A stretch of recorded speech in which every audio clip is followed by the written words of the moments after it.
Bismillahirrahmanirrahim. Qala farantos ngadawu saha Nadim. Wa nas'alullaha kana wa nas'alullaha ila akhirih.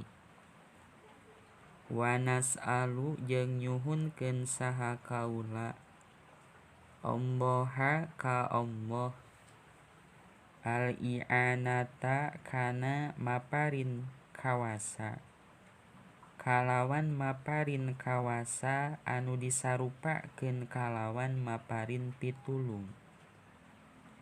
I'anah lana pikeun kaula ieu teh lil mutakallimi muaddim nafsah. I'anah fima dina perkara silah nama tawakhaina anu geus nya-nya saha kaula kana ma tingkahna ma minal ibanati bari anu tetep naon ma nyaeta meretelakeun. Ibanah an madhabil imami tina ngeunaan madhab al-imam Zaidin tegesna Zaid bin Thabit as-Sahabi. Sifatna Zaidin al-Faradi anu ahli faraid. Idkana karana geus bukti naon zaka itu ma tawakhaina eta min ahammil gorodi tetep sawareh ti anu pangpenting-pentingna tina pasejaan. Aqulu ngucap sakaula at-tawakhi kana lapad at-tawakhi ila akhirih ieu teh mangrupakeun masdar tina tawakha ya tawakha tawakhian. At-tawakhi ari ngaran at-tawakhi tingkahna at-tawakhi bil kha'i bari anu tetep naon at-tawakhi kalawan nganggo kha.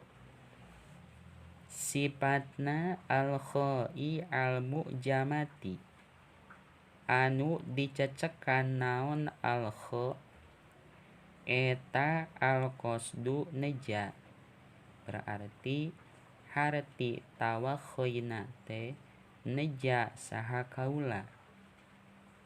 Ngan ceuk dina hasyiah qauluhu bima tawakhaina minal ibanati at-tawakhi bi tasydidil kha'i al-mu'jamati ba'daha ya'un sakinatun huwa al-ijtihad lal qasdu faqat jeung saterusna.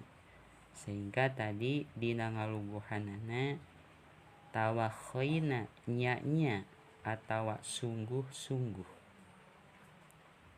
Yuqalu sok diucapkeun naon fulanun yatawakha al-haqqa.